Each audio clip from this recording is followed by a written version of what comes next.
You want to start it? I'll start it. Hey everybody, welcome back. It's Half Serious F1. We are here at Zito's again. We are coming off of the back of a really wild one of the Spanish Grand Prix, man. best races, I think. Actually, I need to go back and check because I think I've said that multiple times.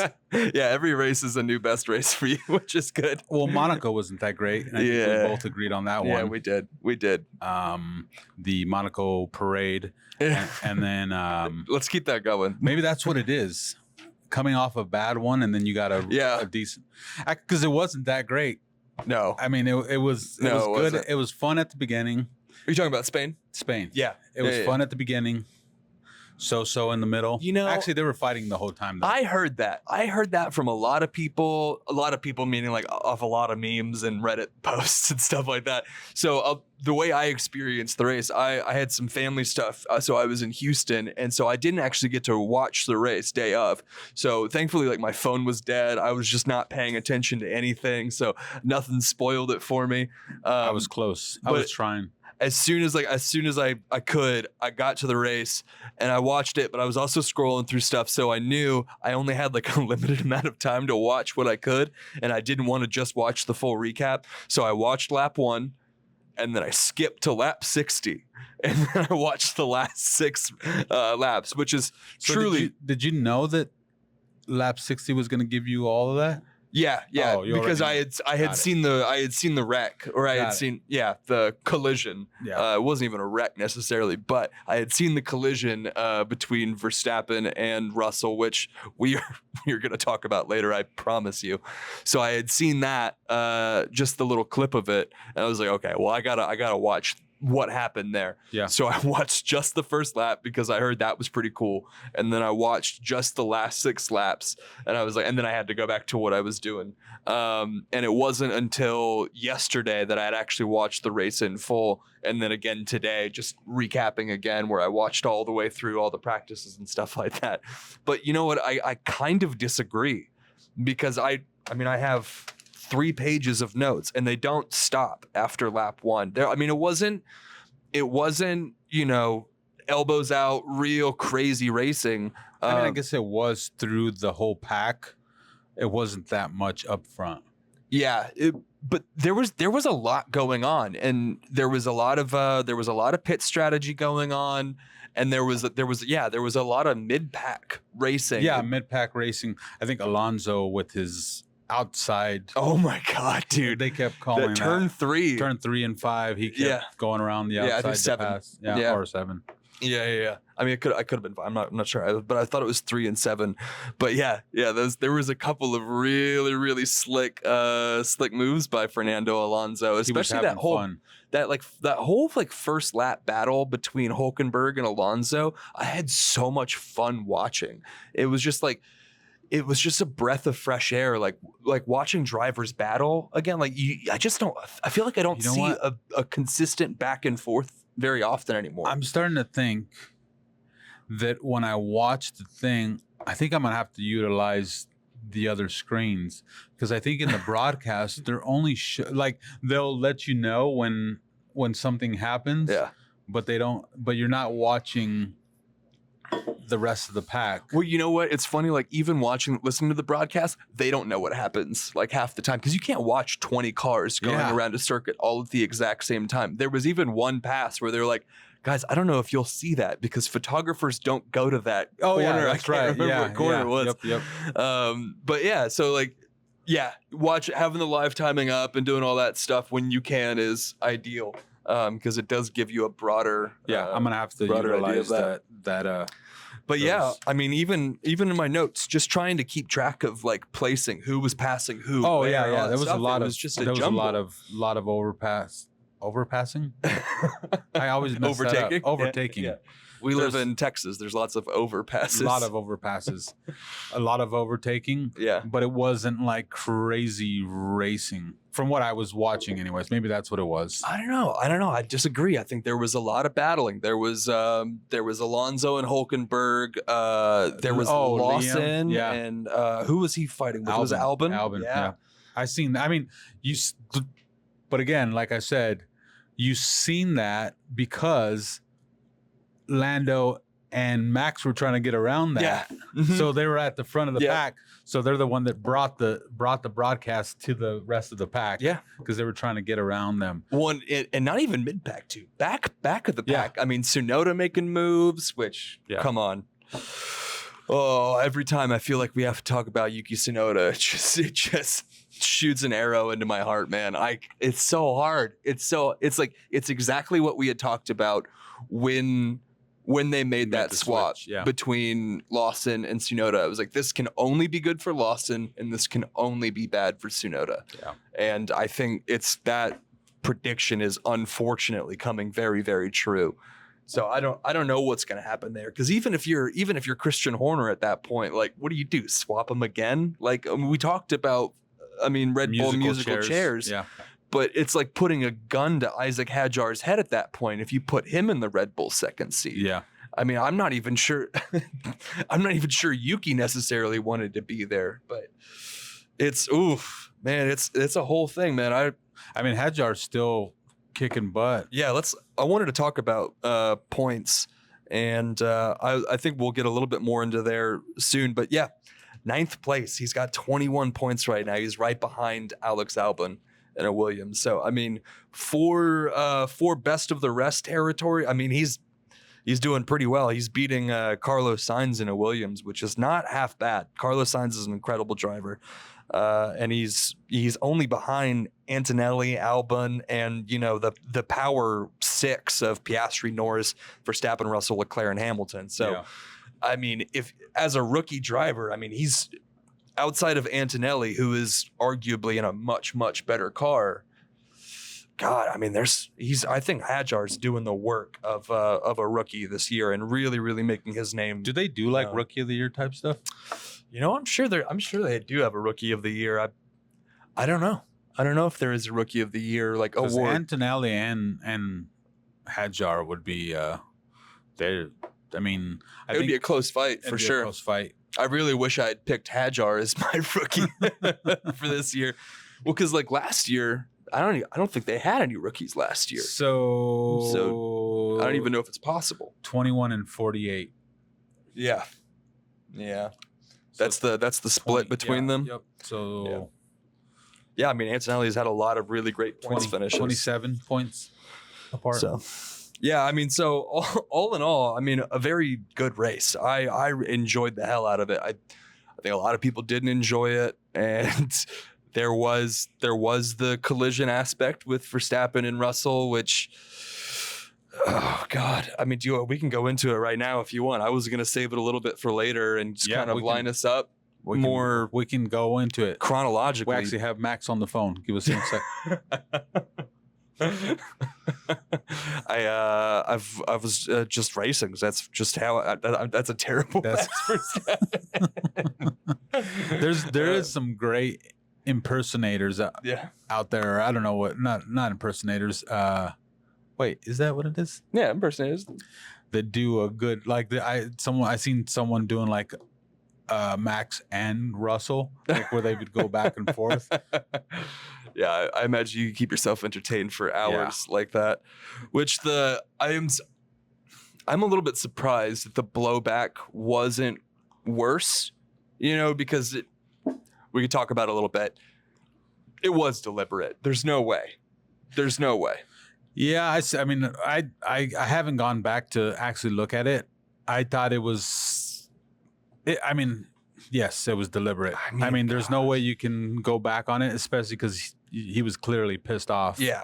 So let's set the scene a little bit for those that didn't make it to lap 60, and I kind of don't blame you if you didn't. You missed the best part of the race though. So the controversy starts with Antonelli unfortunately losing his engine again. This is like the 3rd DNF in a row. So there's a Mercedes issue there. Not an Antonelli. I think it's a kill switch. I think they wanted to get Russell up there. Yeah, who has George Russell paid to watch that engine? He got up to 4th. No, sorry. Hold on. He was in 4th, wasn't he? Oh yeah, 4th. Okay. Yeah. Both in the constructors or in the drivers. But he wasn't though. he was behind Lewis, I think around that time. What, during right before the safety car? Safety car. Was he behind Lewis? Yeah, because I think Lewis Hamilton had a horrible pit. Yeah, it was like 4.5 seconds. All right, so let's set the stage again. Antonelli goes out. He's into the gravel. Engine failure. Full safety car. Safety car goes on for like 4 laps. It was pretty long. It was pretty crazy. So a lot of people bolting on new tires, soft tires. There's only 6 laps left of the race.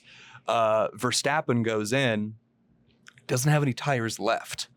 So all they can put on him are hards. There's the real strategy question to me in my mind. I think his tires were 8 laps old on a soft, which is okay, a little bit past their range. They were lap 55, I believe. Oh, okay, is when they were put on. So they had 5 laps. 10. Because it was at 60 is when the. Oh no, 55 is when the safety car came out. So got it. All right. Yeah, I have a. There, it doesn't totally matter. Let's see, where was Verstappen's last box? He probably would have. It would have been pretty dicey, but I think he would have placed better. Well, and he wouldn't have gotten the whole penalties and. Yeah, I mean, there's the difference between always racing for the win, which is what Max Verstappen does, and it's why he's won the championship so many times. But there's also sacrificing for points too, for your team and for your own driver standings. He obviously, I mean, debacle aside, crash aside, would he have done better on softs that were a little bit used, or would he have done better on new hards?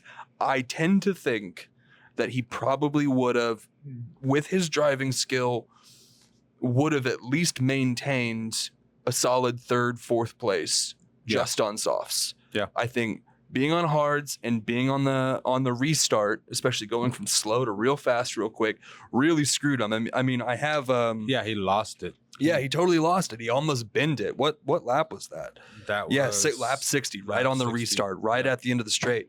He almost bends it. That's where Charles Leclerc takes advantage, moves past him, and then that one was a little bit iffy, whether it was Chiclair. Right at the chicane. Oh, dude, Chiclair is it's going to be like my pop star name. When I become a drag star, you'll know me as Chiclair. So Charles Leclerc, there was some question about whether Charles was pushing off Verstappen off the road. Kind of, not really. I don't know whose fault it was necessarily between the two of them, but it's relatively inconsequential. It was the side of your wheel touching the side pod. It was over. If you look at the lines, he was definitely drifting outwards. Yeah. I think he was trying to edge him out a little bit. Yeah. So yeah, there is something there. I don't think it was enough for them to have needed to swap places or anything like that. But Leclerc makes that pass. Russell, using that to his advantage, tries to get past him as well. Yeah. And he hit a man while he's down. Yeah, because it was Russell that comes in on the other side of Verstappen, doesn't he? I need to watch it, dude.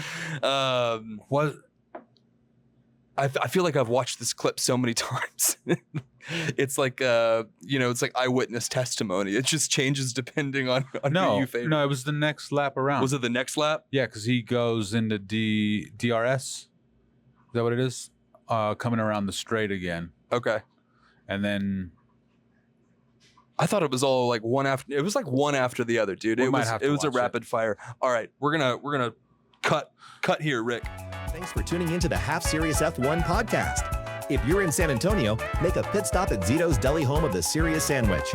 Full flavor, championship attitude. Now back to the action. It was a shit move. Yeah. And it honestly, I'm a little surprised there wasn't more blowback from it. It made me kind of wish it was NASCAR instead, because if it kept going, they would have fought each other at the end of the race. They would have got out of their cars and started swinging. Yeah. I mean, it's a testament to George Russell that he's the kind of guy that he is, and that this is Formula One, which is basically the Disney version of NASCAR now. Yeah. You know, all he could do was, what did he say? He was like, oh, that, you know, sucks for Max. He's the one that got P10 at the end of the day. He lost points for him and his team, which is, you know, classy move, George. But honestly, I'm surprised you didn't punch him in the face. He's got a punchable face. Yeah. I actually had a slight disagreement with my girlfriend the other day because we were talking about it. And I was like, you know, I kind of miss when people would fight more in sports. I was like, yes. Is it better that they don't? Sure. Is it good that it's a more family-friendly environment and that kids aren't looking up to these guys like fighting each other? Is it more fun? No. No, I want to see these guys fight in the pit lane. I really do. I mean, when's the last time someone did throw a punch at someone? In Formula One? It's I've definitely seen something. It was probably Michael Schumacher, which, if I had to guess, yeah, it's probably Michael Schumacher, or, you know, maybe even Fernando Alonso. I think Fernando Alonso was probably more at risk of getting punched than punching. Fernando Alonso kicked some ass this race, made it up into the points. He did. Is it his first points? I think it was his first points of the year. I think it might be Aston Martin's first points of the season. Yeah. No, 2 points. 2 points. 2 points. Old 2-point Fernando Alonso. Not exactly what you want in your home race, but I don't know. He did okay. He did a lot of fighting. Unfortunately, it just wasn't enough. It wasn't enough. Anyways, that's our half-ass recap. Sainz didn't make it up into the points. No. Yeah, the 2 Spanish drivers. Yeah. So that puts Alonso, is that 17th in the drivers' championship? For Alonso? Yeah. He is 18th. 18th. Right behind Liam Lawson. Right. And not too far from Oliver Behrman. Hey, old Behrman's doing something. Okay, so I mean that was the race, really. Those 3 or 4 laps. I mean, in terms of the spectacle of it, but really, I think there was a lot more that went on during the race that was interesting. I mean, there was Hulkenberg just hulking out through the whole race, man. Hulkenberg put on one of the best driving performances I've seen. And what I thought was really funny too, I saw the interview he did, or I was reading the article where he talks about the only reason he did well is because he got out in Q1 in qualifying and just had a bunch of clean tires to use. Like, he just didn't have any used tires, which is kind of funny. Did he also do 4 stops? No. I think Verstappen's the only one that did 4 stops. I think pretty much everybody else did 3 stops. I think Leclerc did 3 too. I think a couple of them actually only did 2 stops, didn't stop under the pit. But I don't know. Was there anybody that didn't stop during pit? I can't remember. I tried to keep up with it, but every time you get a yellow flag, didn't stop during the pit. The safety car. Yeah. I think every time there's a safety car, it's just like everybody comes in and you just never know who stays out because they don't talk about it. I mean, yeah, it was a good race. It's a good race. It was a good race. It was a good fight. Yeah. And not to keep belaboring the point, it was unprofessional behavior from Max Verstappen, and that is somewhat expected just in general because of the kind of guy he is. Like, I don't think he's the kind of guy that can keep his cool when he thinks he's losing. He has that innate drive to win, which makes him a champion, but also makes him kind of an asshole. Yeah. There's not a lot of champions out there that aren't also kind of assholes. What is how long is a race ban? Is it for the rest of the season? I think a single race ban. Oh, it would so be a single you just race. lose one race. So he's got, I think, 11 points on his super license, and if he gets one more, it's an automatic FIA race ban. Like, he won't be able to compete in a race. So, I mean, he's basically got to keep his nose clean for the rest of the season. If he doesn't, I mean, it's round 9. there's what, 14, 15 more races left. Do you? I mean, what are the odds? You want the bet? You want to make the bet? I think we make a bet. Okay. I think we make a bet. That's where I was getting to. Are you for or against? Do you think he gets a ban this season, or he? I think he gets a ban. Okay. I will bet against you, and say that he's going to go to church this weekend. Hold on. You also think? No, I genuinely think he's also going to get a race ban. So since we're both on that page, we have to go over under. How many races until the ban? Oh, I think it's. I'll just put it out there. Let me look at the schedule. Within 3 races. Within 3 races. So you think he's likely to? Oh no, there we go. I had the schedule up. Let's see what's coming up. We've got Canada up next, and then it's Austria, Great Britain, Belgium, Hungary, Netherlands. So by Great Britain, I guess. By Silverstone. Yep. Okay, I'm gonna go the other way. I'm gonna say by Hungary. I think he misses his home race in the Netherlands. It's either that or that would be a disaster. He gets a penalty and he misses. He'll just lose the rest of the season if that happens. I don't think Max Verstappen gives a shit about his home race. I don't think he cares where it is at all. I think the Dutch fans do. And I think it would be hilarious to see a bunch of really mad Max Verstappen fans in the Netherlands not watching him race. My golden scenario is he gets a penalty in Hungary. And misses the Netherlands. Hold on. Has he had a race ban? I don't know. I don't think so. I don't think he's ever messed up that bad. And not that of all people, he couldn't still end up world champion after taking a race ban. But that's not. So no, I don't think he could. I don't think he has.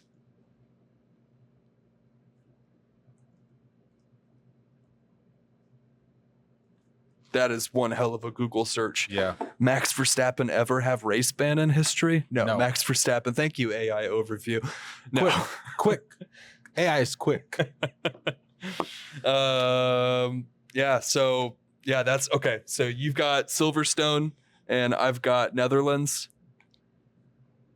Yeah. Okay. We'll shake on it. That's bing. Yeah, I just see money. Okay. All right. I'm done talking about Max Verstappen for right now.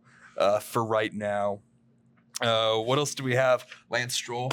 Lance Stroll didn't show up. He had something better to do this weekend. Yep. Take care of his wrist, I guess. Wrist, yeah. It's so funny to think he missed this race because he fell on a bike 2 years ago. Wait, is that why his wrist is messed up? That's why he had wrist surgery, is because last year in the off season, he fell off of his bike and broke his wrist. Wasn't that in Drive to Survive? That was in Drive to Survive, yeah.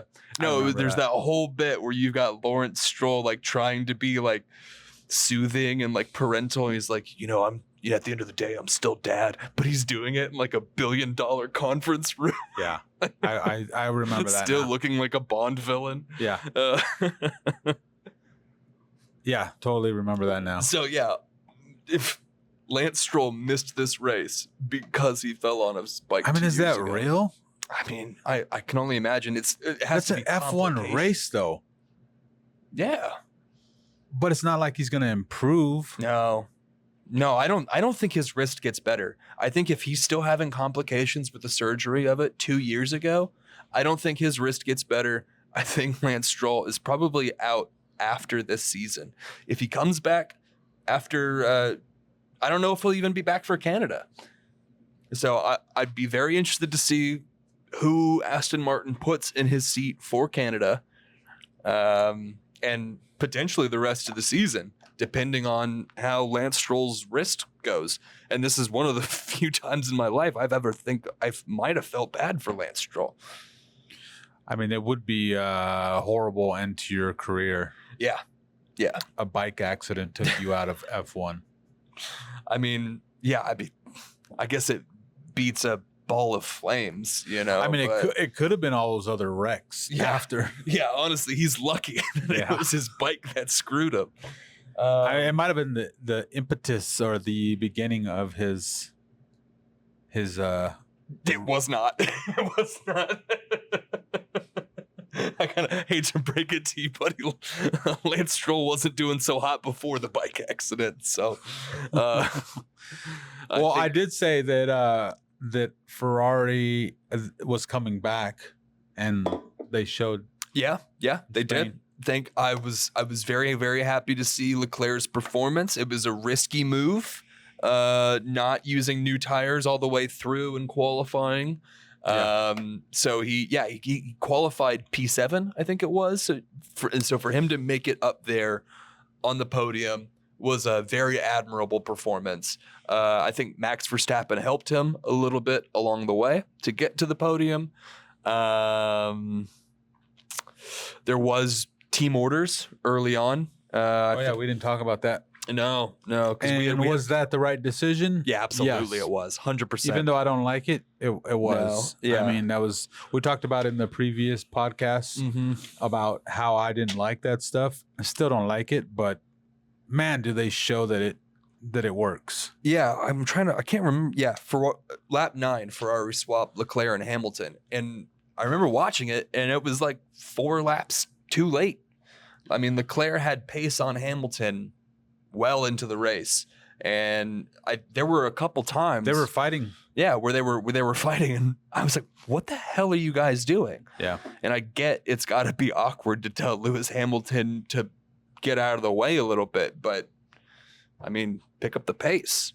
I mean, if that's what you're telling him instead, and he's not doing it, then what are you gonna do? I mean, this is the debate. Do you let them fight it out on track and screw up both of their chances of points, or do you? What is going on with Ferrari though? I don't know, man. Because I don't know. Man, he's having a hard time.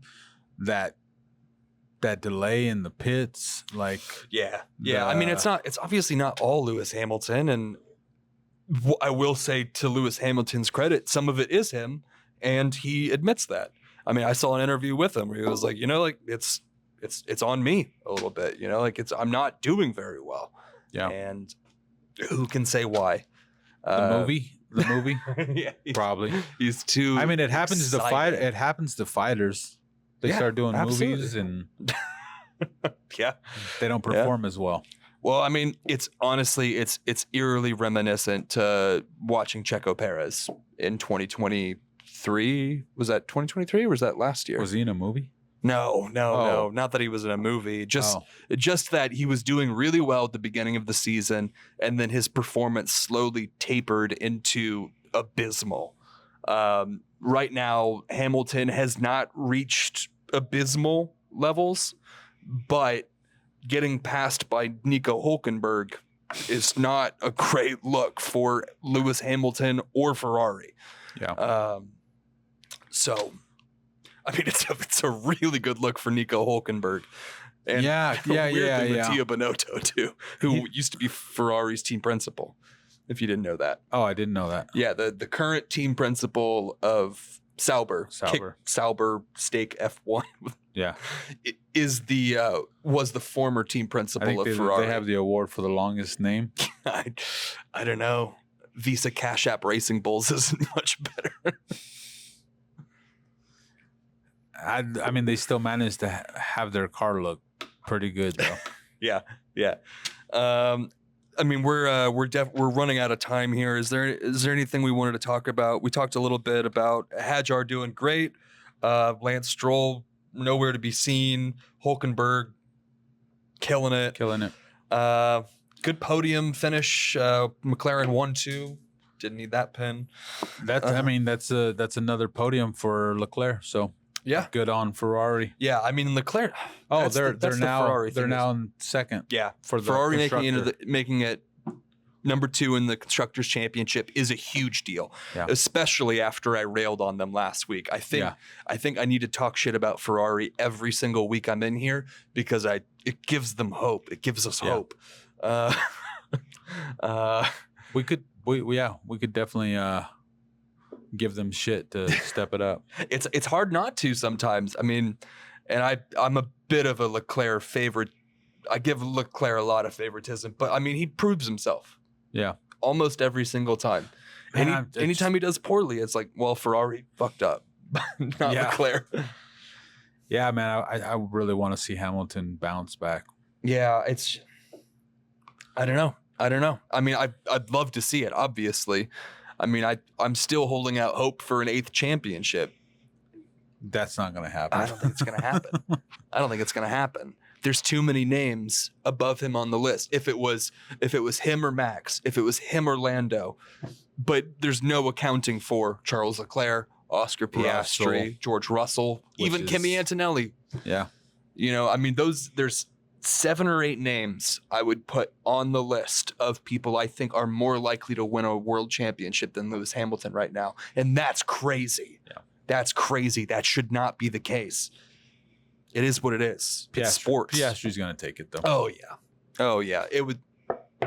Something really, really off the wall is going to happen for Piastri to lose this championship. It's not going to happen. I mean, McLaren has pretty much got constructors buttoned away. It's basically in the books. Like we talked about last time, I don't even know how many races they would have to DNF for them to completely lose their lead in the construct. I mean, it would have to be like 6 races that double DNF for McLaren before they start to get really concerned about what happens. Like, they've got a couple freebies out there. They could drive backwards for one race. Stay off the bikes, boys. Yeah, please, dear God, stay off the bikes. Don't play video. I think honestly that's what it is Lando Norris and Oscar Piastri play video games. They don't. I mean, I think that's what makes, I mean, it's funny to say, but that's what makes Max such a monster is that he's 24/7. I don't know. I mean, it's pretty consistent. From what it looks like, he's 24 hours. Old Franz Hermann himself. Yeah. Yeah. Well, it's everything. It's any car possible. Yeah. Apparently a lot of Mario Kart based off of what Lando Norris said. That's hilarious. That's hilarious. Anyways, actually, who was saying that? It was Lando. In the cool down room, which is one of the first interesting cool down room segments I've ever seen. No, I heard someone saying something about some type of like rules or something, and he's like, oh, what are we gonna start doing, like introducing like bananas and was that not you last week? Didn't you say something like that? No, I thought I'd seen it somewhere. Somebody threw a banana on the track at was it at Monaco or was it it was at Imola. Somebody threw a banana on the track like at Lando Norris, if I'm not mistaken. I thought it might have been a dream. I think I meant to mention that, but I think it was Imola, and I was going to talk about it last week, but we just had so much going on that I completely forgot about it. Oh, and sorry if anybody took my advice about the race to watch Spain. Way off. So sorry about that. When's the Canada's actually in 2 weeks. It's on June 15th. I double checked this time. I am sorry. Yeah. I apologize. I am a liar, and I hope you forgive me. I'm sure they will. After they go back and watch the race since they missed it. That one took away. That was good. Yeah, God, if anybody missed the race because I gave you bad information, please get better information from somewhere else. That would be kind of funny. Matt said it wasn't on this week. That's the only message we get. I think I'm good. We got Canada coming up. Yeah. Interesting race last year because it was wet. A lot of DNFs. I think both Leclerc and Sainz DNF'd last year. There was like 5 DNFs, I think, because of the rain. I think Verstappen won last year. I have the results actually. Let me pull that real quick. He's good in the rain. He's good pretty much everywhere unless you piss him off. Yeah. So it was Verstappen, Norris, and Russell last year. Hamilton, Piastri, Alonso, Stroll with a crazy 7th place. Danny Rick in P8. Rip to you, Richard. my man. Yeah, Richard. Daniel Ricciardo. That's a callback right there. You know what? I actually went back to look at that whole thing. and I may be making an excuse for myself, which we're way past. We were talking about delivery, and we were talking about the watches. Richard Mille. Yeah. Yeah. Yeah, I was doing that drawing, the Monaco, Charles Leclerc at Monaco one. I still need to finish. But I was doing all the sponsor logos on the car, and I got to Richard Mille. I was like, fuck. So I gotta do the lettering for all this. Such a pain. Anyways, I'm looking forward to Canada. Hopefully Lance Stroll's there. It'll be his home race if he is. I don't think he's gonna be in a car. I can't imagine. We'll see. He's got 2 weeks to recover. So I mean, he's had 2 years, and he has. yeah, we'll see. I have some speculation about that. I'm not sure I want to put it on camera though. We are half serious. There's still some seriousness. Yeah, we've used up the good half already. Just the good half. Yeah, I'm good. If I keep talking, I'm gonna say something I regret. Rick? No, I think we're good. Okay, guys. Thanks again for coming back. Yeah. We love it here, as always. Come to Zito's. Come to San Antonio. Come say hi. We got 2 weeks. Canada's coming up. If you don't know, follow us on Instagram at halfseriousf1. Email us at halfseriousf1@gmail.com. Nothing's gonna come up there. And You got a point like this. yeah. Oh, is it up here? Is that where we do our upper third? And yeah, comment, like, Actually, subscribe, do all the stuff. Up in the corner up here. Oh, the logo. That's It's a nice looking logo. It's pretty good. It's pretty good, guys. We love you so much. Thank you so much for coming with us. Round 9 of the series so far, and it has been an exciting season. I can't wait for more. I didn't think we would make it this far. I don't think they did either. Hell yeah, buddy. That's